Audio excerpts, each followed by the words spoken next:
మనం సొంతగా ఒక యూట్యూబ్‌కు ఆర్టికల్ రాయాలన్నా, కెమెరా ముందు మాట్లాడాలన్నా, ఎలా మాట్లాడాలంటే ముందే నువ్వు ప్లాన్ ఏసుకొని పెట్టుకోవాలి. రిహార్సల్ చేసి ఒక స్క్రిప్ట్ అనేది ఏర్పరచుకొని దాని ప్రకారం మాట్లాడాలి. అంటే మీకు చెప్తాను. మనం ఒక ఊరుందనుకో, ఆ ఊరికి వెళ్ళాలంటే మనకు తెలుసు కదా ఎలా వెళ్ళాలి అని. బెజవాడ నుండి హైదరాబాద్ వెళ్ళాలంటే ఎలా వెళ్ళాలో మనకు తెలుసు. ప్రతిసారి అలాగే వెళ్తాం. ఒక రైల్లో వెళ్తాం కదా! అదే ట్రాక్ వెంబడి, అదే రోడ్డు వెంబడి వెళ్తాం కదా! స్క్రిప్ట్ కూడా అలాంటిదే వాళ్ళు రెడీ చేసుకుంటారు. చేసుకొని దాన్ని అలాగే ఫాలో అవుతారంట. అంటే నేచురల్‌గా చెప్పరు. ముందు ఒక స్క్రిప్ట్ అనేది ఏర్పరచుకొని దాన్నే మళ్ళీ ఫాలో అవుతుంటారంట. అంటే ఒకటి బట్టి బట్టి మనం చెప్తే ఎట్లుంటది? ఇప్పుడు ఒక పాట నేర్చుకున్నాం. ప్రతిసారి ఆ పాట నేర్చుకున్నదే వాడతాం కానీ నేచురల్‌గా వేరేలాగా వాడం కదా! ఇగో ఇలా ముందు ఒక స్క్రిప్ట్ ఏర్పరచుకొని దాన్ని అలాగే చెప్తుంటారు కెమెరా ముందు. బట్టి బట్టి నేర్చుకొని ప్లాన్ ఏసుకొని అది ముందే ఎలా చెప్పాలో వాళ్ళు ప్లాన్ వేసుకొని అలాగే చెప్తుంటారు. రాయడం కూడా ఇలాగే రాస్తారన్నట్టు. ఉదాహరణకి ఒక సినిమా ఉంది. స్టార్టింగ్ నుండి ఎండింగ్ వరకు మనం చూస్తూ ఉంటాం కదా. ఆ, కానీ ఆ సినిమా ఎట్లుంటుందంటే ఇప్పుడు న్యాచురల్గా మనం పొద్దుటి నుండి సాయంత్రం వరకు ఎన్నో రకాల పనులు చేస్తాం, మాట్లాడతాం, నవ్వుతాం, గొడవ పడతాం, తిడతాం, ఎన్నో చేసుకుంటాం కదా. ఇవన్నీ ప్లాన్ ప్రకారం చెయ్యము. జెన్యున్గా మనకు తెలియకుండానే ఇవన్నీ జరుగుతాయి. ప్రతి మనిషి ఇలాగే చేస్తాడు. కానీ దీన్ని మళ్ళీ అంటే పొద్దుటి నుండి సాయంత్రం వరకు నేచురల్గా మనకు తెలియకుండా ఏమేం చేశామో వాటిని మళ్ళీ తిరిగి అలాగే కృత్రిమంగా చేస్తే ఎలా ఉంటుంది? అగో ఆ విధంగా వాళ్ళకి ఎవరో ముందు మాట్లాడతారు. అలాగే స్క్రిప్ట్ అనేది ఇట్లా రాస్తారు. అంటే ఆర్టికల్ ఇలా రాసుకుంటారంట. మీకు అర్థమయ్యే ఉంది అని అనుకుంటున్నాను. అలాగే ఒక సినిమా ఉంది. వాళ్ళు ప్లే చేస్తారు కదా, మనం సినిమా పోతే స్టార్టింగ్ నుండి ఎండింగ్ వరకు సినిమా చూస్తాం. మళ్ళీ దాన్ని రెండో రోజు మళ్ళీ సినిమా పోతే మళ్ళీ స్టార్టింగ్ నుండి ఎండింగ్ వరకు అదే సినిమా చూపెడతారు కదా, వేరేలాగా ప్రవర్తించరు కదా. మూడో రోజు పోతే మళ్ళీ అలాగే ప్రవర్తిస్తారు. స్టార్టింగ్ నుండి ఎండింగ్ వరకు అలాగే ఉంటుంది ఆ సినిమా. కానీ వేరేలాగా ఉండదు కదా. ఇప్పుడు మనం పొద్దున న్యాచురల్గా ప్రవర్తిస్తే రకరకాలుగా ప్రవర్తిస్తాం. నిన్న ప్రవర్తించినట్టు ఈరోజు ప్రవర్తించాం, ఈరోజు ప్రవర్తించినట్టు రేపు ప్రవర్తించాం కదా. మనకు తెలియకుండానే రకరకాలుగా ప్రవర్తిస్తూ ఉంటాం. కానీ సినిమా అలా కాదు. నువ్వు ఎన్నిసార్లు చూసినా అలాగే ప్రవర్తిస్తారు. ఆ సినిమా స్టార్టింగ్ నుండి ఎండింగ్ వరకు కథ, సినిమా స్టోరీ, పాటలు, మాటలు, డైలాగులు, ఫైట్లు అన్నీ అలాగే ఉంటాయి కదా. ఇగో ఇలా అన్నట్టు మీ కెమెరా ముందు ఒక మాట ఆర్టికల్ గురించి మాట్లాడాలన్నా లేదా మీరు ఒక ఆర్టికల్ రాయాలన్నా ముందే ప్లాన్ వేసుకొని రాస్తారన్నట్టు. ఓకే, రాస్తే ఎన్నిసార్లు ఆడియన్స్ చదివినా లేదా ఎన్నిసార్లు ఆ క్రియేటర్ చెప్పినా అలాగే చెప్తాడు. ఓకే, ఎన్నిసార్లు కెమెరా ముందు చెప్పినా అలాగే చెప్తాడు స్టార్టింగ్ నుండి ఎండింగ్ వరకు. అవి ముందే ప్లాన్ వేసుకుంటాడు కాబట్టి అలాగే చెప్తాడు. ఇప్పుడు ఒక పాట ఉన్నది, ఆ పాటని ఎన్నిసార్లు పాడినా అదే పాట పాడతాం కదా. అవి అలా ఆర్టికల్ రాసుకుంటాడు, అలా కెమెరా ముందు చెప్తాడన్నట్టు. దాన్ని ముందే ప్రిపేర్ అయ్యి అది ఎన్నిసార్లు చెప్పినా అలాగే చెప్తాడంట. అవి అలా చెప్పగలిగితే మీరు చక్కగా కెమెరా ముందు మాట్లాడగలుగుతారు. ముందే ప్లాన్ వేసుకోండి ఒక కంటెంట్ గురించి, వేసుకొని అలాగే చెప్పండి కెమెరా ముందు. బాగుంటుంది వినే వాళ్ళకి. అయితే ఈ స్క్రిప్ట్ ఎలా తయారు చేసుకోవాలంటే ఇప్పుడు మనం పక్క వాళ్ళని మనం ఏం చేస్తాం, ఆట పట్టిస్తాం చూసినావా, ఫూల్స్ చేస్తూ ఉంటాం. అంటే అరే నా ₹1,00,000 పోయినారా భయ్య అని చెప్తా ఉంటే ఏం చేస్తాం, వాళ్ళని ఆసక్తిగా అరే నీ ₹1,00,000 పోయినాయని ఉరికొస్తారు కదా. అట్లన్నట్టు అదొక ఐటమ్ అన్నమాట. ఆ తర్వాత నవ్వించడం. "ఓ, వాడు ఇట్లా చేసిండు అట్లా చేసిండు" అని ఏదో మాట చెప్తా నవ్విస్తాం కదా, ఎదుటోళ్ళని జోక్ చేసి నవ్విస్తాం. అదొక ఐటమ్ అన్నట్టు. ఇట్లా చేయాలి. అంటే "అరే వాళ్ళ ఇంట్లో దయ్యం ఉన్నదిరా, భూతం ఉన్నది, అక్కడ తిరుగుతుందట" అంటే అదొక ఐటమ్. ఇట్లా ఏదో ఒక వింత సంఘటన, చెప్పరాని సంఘటన చెప్పాలి. "అరే నా ₹1,00,000 పోయినాను, వాడిని మెత్త కొట్టింది తెలుసా, మా ఫ్రెండ్ కానీ ఎవడో కొట్టిండట" అంటే అందరు చూస్తారు. లేకుంటే పలానా యాక్టర్ లీడ్ ఇప్పుడు చనిపోయినట్టు, పలానా యాక్టర్ యాక్సిడెంట్ అంట అంటే అందరూ ఆశ్చర్యం చూస్తారు. "అరే ఎంత మంచి యాక్టర్ ఇట్లేండి" అని ఊరికి చూస్తాం కదా. అట్లా జనాల్ని ఒక ఫూల్స్ని చేస్తూ ఉండాలి. లేదా సంతోషపెట్టాలి, లేదా బాధ పెట్టాలి, నవ్వించాలి, భయపెట్టించాలి. ఇట్లా మీరు రాసిన ఆర్టికల్లో ఈ విధంగా టెన్షన్ కలిగేలా ఉండాలి.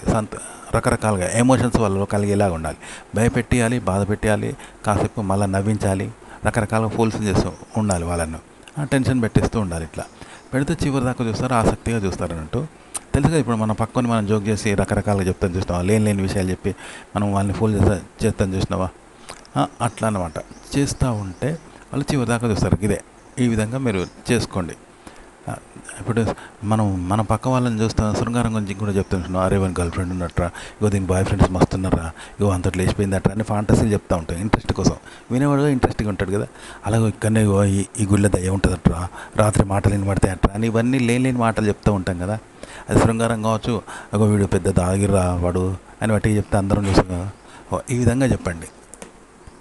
సో ఇలా చెప్పండి ఆడియన్స్కి. ముందే మీరు స్క్రిప్ట్ అనేది ఇలా తయారు చేసుకొని అలాగే మళ్ళీ చెప్పాల్సి ఉంటుంది కెమెరా ముందు, లేదా రాసుకొని దాన్ని అలాగే చెప్పాల్సి ఉంటుంది అనమాట. కాకపోతే ఆల్రెడీ జనాలకు తెలిసింది కాకుండా, తెలిసిన విధంగా కాకుండా తెలియని విధంగా వాళ్ళకి చెప్పండి. వాళ్ళు ఒక రకంగా ఇది ఆట పట్టించడం లాంటిదే. ఇలా తమాషాగా చెప్తే లేని విషయాలు కల్పించి చెప్తే వాళ్ళకి ఇంట్రెస్ట్ కలుగుతుంది, ఆసక్తిగా ఉంటుంది, తమాషాగా ఉంటుంది కదా.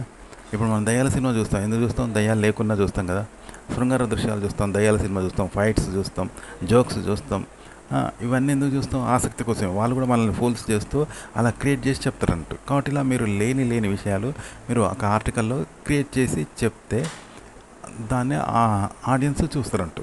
ఓకే, దాన్ని కెమెరా ముందు అలాగే చెప్పండి. మళ్ళీ ముందే ప్రిపేర్ అయ్యి మళ్ళీ దాన్ని కెమెరా ముందు చెప్పండి. ఇలాగే చెప్తే వాళ్ళు ఇంట్రెస్ట్గా చూస్తారు చివరి దాకా. అదొక ఎంటర్టైన్మెంట్. అయితే ఈ విధంగా మీరు ఆర్టికల్స్ కానీ కెమెరా ముందు మీరు క్రియేట్ చేసిన వీడియోని ఎలా మాట్లాడాలి, లేదా ఒక ఆర్టికల్ని మీరు ఎలా క్రియేట్ చేయాలి యూట్యూబ్ వీడియోలు చేయడానికి అంటే ఉదాహరణ చెప్తాను. మనం ఒకసారి చూస్తున్న సినిమాని రెండోసారి చూస్తామా? చూడం. అలాగే సినిమా వాళ్ళు కూడా ఒకసారి తీసిన సినిమాని మళ్ళీ రెండోసారి తీస్తారా? ఒక పాట కానీ, ఒక మాట కానీ, ఒక డైలాగ్ కానీ, నటన కానీ, కథ కానీ ఏది వాళ్ళు రెండోసారి తీయరు. ఇప్పుడు మనకు కొన్ని కోట్ల సినిమాలు వస్తాయి, కానీ ఏ రెండు సినిమాలు ఒకటి కావు. ఎందుకంటే మనం చూడం. ఇక ఒకసారి తీసిన సినిమాను, ఒకసారి తీసిన పాటను, చిత్రీకరణను, ఫైట్ ఏదైనా మళ్ళీ తీస్తే చూడం. ఎందుకంటే రెండోసారి చూడం కదా. ఒకసారి చూసిన తర్వాత మళ్ళీ రెండోసారి చూడం. అలాగే ఆడియన్స్ కూడా అంతే అనమాట. యూట్యూబ్లో కొన్ని కోట్ల మంది ఆడియన్స్ ఉంటారు. వాళ్ళు ఎవ్వరికి కూడా మీరు వాళ్ళకి ఈ ప్రపంచంలో తెలిసిన విషయాన్ని మళ్ళీ చెప్పకండి. వాళ్ళకి తెలిసిన విషయాన్ని చెప్పకండి. తెలియని విధంగా ఉన్నదాన్ని తీసుకొచ్చి మీరు చెప్పాలి.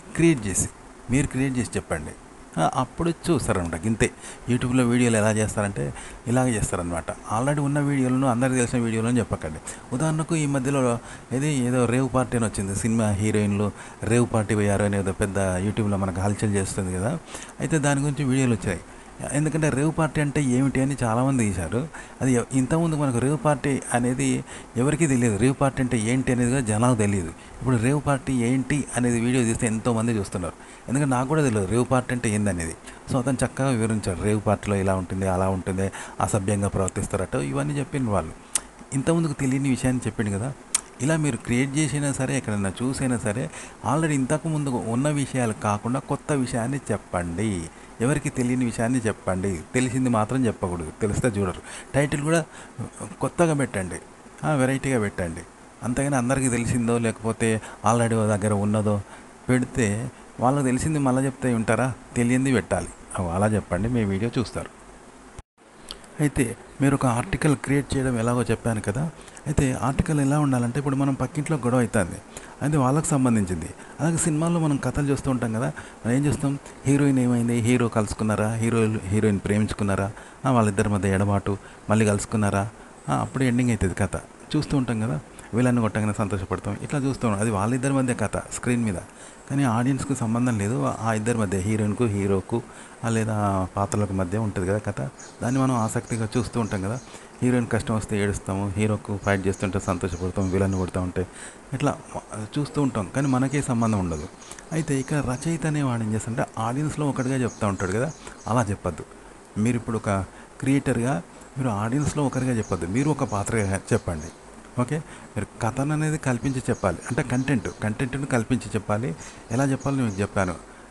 నవ్వడము, కల్పించి నవ్వించడము, భయపెట్టించడము, ఏడిపించడము, శృంగార విషయాలు చెప్తాను కదా. ఆడుంచుకున్నది అది వీణుంచుకున్నది ఆసక్తి కలిగేలా చెప్తే జనం వింటారు కదా. ఇలాంటి ఫేక్స్ అన్నీ కల్పించి ఆసక్తి కలిగేలాగా చెప్పాలన్నమాట. చెప్పి అవి రియల్ న్యూస్ అని వాళ్ళ గురించి చెప్తాం, కానీ ఇక్కడ మనమే కల్పించడం కదా. ఒకటి మనం కూడా ఫేక్ అన్నట్టు, మనం కూడా ఒరిజినల్గా చెప్పొద్దు ఆడియన్స్కి. మనం కూడా ఫేకే. మనం అంటే రైటర్ కూడా ఫేకే, లేదా క్రియేటర్ కూడా ఫేక్గానే చెప్పాలి. అంటే కల్పించి చెప్పాలి. ఫేక్ అంటే ఫేక్ కాదు, కల్పించి ఆట పట్టించడానికి చెప్తాను చూసినామా, ఆ విధంగా చెప్పాలన్నమాట. కానీ జనం నిజం అనుకుంటారు, కానీ మనం కూడా ఫేక్గానే కథలో భాగంలాగానే చెప్పాలి. అంటే కంటెంట్లో ఒక భాగంలాగానే చెప్పాలి. కంటెంట్ అంటే మనం కల్పించి చెప్తున్నాం కదా. ఇప్పుడు శృంగారం వాటికి నేను వాడించుకున్నది, దీనికి బాయ్ ఫ్రెండ్స్ ఉన్నారు, ఇది లేచిపోయిందంటే అందరు ఇంట్రెస్ట్గా చూస్తారు కదా. ఆ కథ వాళ్ళ గురించి చెప్తా ఉన్నాం, కానీ మనం చెప్పేది కూడా ఫేకే కదా. అట్లా అన్నమాట. ఇలా చెప్పాలి. అంటే క్రియేటర్ కూడా ఆర్టికల్లో ఒక భాగం కావాలి. అంటే ఇప్పుడు దొంగతనం జరిగింది. ఒక దొంగతనం జరిగితే మనం కంప్లైంట్ ఇస్తాం. దొంగడు వచ్చిండు, కొట్టిండు, డబ్బు తీసుకుపెట్టడానికి కంప్లైంట్ ఇస్తాం. కానీ ఆ పోలీస్ కూడా దొంగలతో చేయగలిపిండు, మనతో ఉంటూనే దొంగలతో చేయగలిపి అతను కూడా దొంగతనంలో ఒక భాగమైండు, మనల్ని మోసం చేసిండు అనుకో. అప్పుడేమంటే దొంగలే, పోలీస్ దొంగే. అయితే ఎలా ఉంటుంది? అలా మీరు కంటెంట్ను క్రియేట్ చేయాలి. ఫేక్ కంటెంట్ అంటే జనానికి నచ్చేలాగా శృంగారం అది వాడించుకున్నది వీణించుకున్నదనో ఆడ దయ్యం ఉన్నదనో ఇలా చేస్తాం కదా, మంత్రాలనో ఇలా చెప్తాం కదా. అలా ఇంట్రెస్ట్ కలిగేలాగా చెప్పి క్రియేట్ చేసి దాని గురించి చెప్తాము. అలాగే మనం చెప్పడం కూడా ఫేకే చెప్పాలి. చెప్పిన కదా, దొంగలు దొంగలే, పోలీసు కూడా దొంగ అన్నట్టు చెప్పడం, మనం చెప్పడం కూడా ఫేక్గానే చెప్పాలి. మళ్ళీ అంటే కల్పించి క్రియేట్ చేసి చెప్పాలంటే ఇంట్రెస్ట్ ఉండేలాగా చెప్పాలి. ఇప్పుడు దయ్యాలు భూతాలు అనుకో, వాటిని సపోర్ట్ చేస్తూ నిజమే అవి ఉంటాయి ఈ రోజులలో, అవి ఇప్పటికి కూడా ఉన్నాయి, పలానా అమ్మాయికి పట్టింది అని దాన్ని మనం సపోర్ట్ చేస్తూ చెప్పాలి. అంతేగాని దయ్యాలు లేవు అనేది చెప్పొద్దు. అంటే చెప్పేవాడు క్రియేటర్ కూడా క్రియేట్ చేసిన ఆర్టికల్లో భాగంగానే చెప్పాలన్నమాట. అలాగే మీరు ఒక కంటెంట్ని క్రియేట్ చేసిన కంటెంట్ని ఎలా చెప్పాలి అంటే, ఉదాహరణ చెప్తాను. పబ్లిసిటీ కోసం కాదు ఇక్కడ, పబ్లిసిటీ కోసం చెప్పడం, పబ్లిసిటీ కోసం క్రియేట్ చేయడం కాదు ఇక్కడ. అంటే ఉదాహరణ చెప్తాను. ఒక 1,00,000 రూపాయలు రోడ్డు మీద పడ్డాయి, ఎవడన్నా పబ్లిసిటీ కోసం పడేసుకుంటాడా? 1,00,000 రూపాయలు మన దగ్గర ఉంటే సీక్రెట్గా దాచిపెట్టుకుంటాం, ఎవరికి తెలియకుండా. అంతేగాని జనానికి తెలియాలని పబ్లిసిటీ చేసుకుంటామా? చేసుకుంటే కూడా కొట్టేస్తాడు, కాబట్టి సీక్రెట్గా పెట్టుకుంటాం. అలాగే రోడ్డు మీద పోతూ ఉంటే ఒక దగ్గర 1,00,000 రూపాయలు పడిపోయినాయి, ఏమైనా పబ్లిక్గా తీసుకుంటావా? వాటిని ఎవరికి తెలియకుండా సీక్రెట్గా తీసుకుంటాం. ఎందుకంటే వ్యక్తిగత అవసరం కాబట్టి సీక్రెట్గా చూస్తావు, పక్కని కూడా తెలియకుండా తీసుకొని వాటిని జేబులు వేసుకుంటాం కదా. కంటెంట్ కూడా అంటే చెప్పడమైనా, ఆడియన్ వినడమైనా, వినేలాగా చేయడమైనా సీక్రెట్ అన్నట్టు, అది వ్యక్తిగత అవసరం, పబ్లిసిటీ లేదు ఇలా. అలా చెప్పండి అనమాట. అలాంటి విషయాలు క్రియేట్ చేయండి, అలా చెప్పాలి. ఓకే. ఇప్పుడు అంతేందుకు, ఒక అమ్మాయిని చూడాలన్న దృశ్యం చూస్తున్నావు, అందమైన అమ్మాయి కనిపించింది, పబ్లిక్గా చూస్తే వద్దంటారు, చెడ్డోడు అంటారు, ఆ అమ్మాయి తిడుతుంది, పక్కోళ్ళు తిడతారు, కాబట్టి నువ్వు సీక్రెట్గా ఊరగంట చూస్తావు, లేదా పైకి అక్క అక్క అంటూ నటిస్తూనే ఆ అందాలను చూస్తూ ఆమెతో మాట్లాడుతూ ఎంజాయ్ చేస్తావు. కానీ పైకి చెప్పి మాట్లాడతావు, చెప్తే వద్దంటారు కదా. ఇక్కడ పబ్లిసిటీ ఉండదు. పబ్లిసిటీ కోసం ఆ అమ్మాయి మాట్లాడు, పబ్లిసిటీ నువ్వు చేసుకో, వ్యక్తిగత అవసరం, వ్యక్తిగత ఇష్టం కాబట్టి సీక్రెట్గా మెయింటైన్ చేస్తావు కదా. ఇట్లా చెప్పాలంట. కంటెంట్ అనేది వ్యక్తిగతమైనది, పబ్లిసిటీ కోసం, పబ్లిక్ కోసం చెప్పకండి. అలాగే మీరు క్రియేట్ చేసే ఈ కంటెంట్ అనేది వ్యక్తిగతం అన్నట్టు, పబ్లిక్ కోసం కాదు, పబ్లిసిటీ విషయం కాదు ఇక్కడ. ఓకే. వ్యక్తిగత అవసరం అన్నట్టు. అది ఏ సబ్జెక్ట్, ఏ కంటెంట్ అని, ఇప్పుడు హర్రర్ కావచ్చు, లేకపోతే జోక్ కావచ్చు, కామెడీ కావచ్చు, శృంగారం కావచ్చు, శృంగార విశేషాలు కావచ్చు, ఇట్లుంటాయి కదా. మీరు టీవీలో చూసి కానీ, లేకుంటే వేరే వాళ్ళ ఆర్టికల్ చదివి కానీ దాని నుండి మళ్ళీ మీరు క్రియేట్ చేయాలి. అంటే జనానికి అవసరమైనది. అంటే ఇప్పుడు చూసినా ఒక అందమైన అమ్మాయిని పబ్లిక్గా చూస్తావా, అందరు వద్దంటారు, తిరుగుతారు, కాబట్టి చూడనట్టు చేస్తూ సీక్రెట్గా చూస్తావు. అందమైన అమ్మాయిల బొమ్మల్ని లేదా ఇంటర్నెట్లో అశ్లీల వీడియోలని ఎవరు చూడకుండా సీక్రెట్గా చూస్తావు కదా, లేకుంటే వద్దంటారు. పోనీ నువ్వు ఇల్లీగల్గా అక్రమ సంబంధం పెట్టుకున్నావు, అందరికి తెలిసి ఇలా పెట్టుకుంటావా, పెడితే అది బయటపడుతుంది, నేను వద్దంటారు, కాబట్టి తెలియనట్టు నటిస్తూనే ఎంజాయ్ చేస్తావు కదా. అలాంటి విషయం అలా చెప్పాలన్నమాట. ఓకే. అంతేగాని పబ్లిసిటీ కాదు ఇక్కడ. పబ్లిసిటీ కోసం చెప్పకండి, పబ్లిసిటీ విషయాలు చెప్పకండి, పబ్లిసిటీగా చెప్పొద్దు. వ్యక్తిగత అవసరం కోసం ఉపయోగపడే విషయాలు చెప్పాలి. ఉదాహరణకి మనకు సినిమాల్లో చూపెట్టే దృశ్యాలు ఉంటాయి కదా, పబ్లిసిటీ కోసం అడ్వర్టైజింగ్ చేసుకున్నట్టు ఉంటాయి కదా. సినిమాల్లో హీరోయిన్ రావడం, అక్రమ సంబంధాలు, శృంగారము, కథ కూడా అక్రమ సంబంధాలు, రొమాంటిక్ కథలు, ఇవన్నీ పబ్లిసిటీ చేసుకున్నట్టు, అడ్వర్టైజింగ్ చేసుకున్నట్టు ఉంటాయి. కానీ అవన్నీ వ్యక్తిగతమే, అవన్నీ సీక్రెట్గా. ఇప్పుడు మనం ఒక శృంగార బొమ్మలు కానీ, శృంగార కథలు కానీ మన ఇంట్లో వాళ్ళు తెలియకుండా సీక్రెట్గా చూసుకుంటాం కదా. ఒక అమ్మాయితో లవ్ అఫైర్ అయింది, ఎవరికి తెలియకుండా అమ్మాయితో మాట్లాడదు, కానీ పబ్లిసిటీ చేసుకుంటే గొడవ అవుతుంది, వద్దంటారు, అమ్మాయి తరపు వాళ్ళు వద్దంటారు, మన వాళ్ళు వద్దంటారు, ఊరంతా తెలుస్తుంది, పని కాదు. కానీ మనకు వర్క్ కావాలి.